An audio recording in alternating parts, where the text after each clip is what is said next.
Triba se čovjek nekada i opustiti. Ako ti u vezi nije lipo, ako se u vezi dobro ne osjećaš, triba iz veze izaći.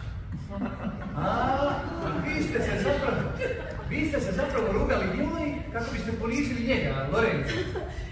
Lorenza, jel? Jeste mu tako rekli što ga ide, indirektno, mislim, to ste mislili kao djelo. Manje više da, i onda je, ona je kazala, ja nisam vjerovala Barbari kad je ona meni rekla da je to naš zajednički zaručnik, šteta prevelika. Mene je godinama zbog njega bolila glava i onda sam mu rekla šta ga ide, ne njemu direktno, ali sam mu rekla bratu, to kada sam i njemu rekla. A doći ću ti sa sekirom na vrata, staviti ću kristalnu pebeljaru u bošini, tinđu da bošino pali na sve rive. A u isto vrijeme, ja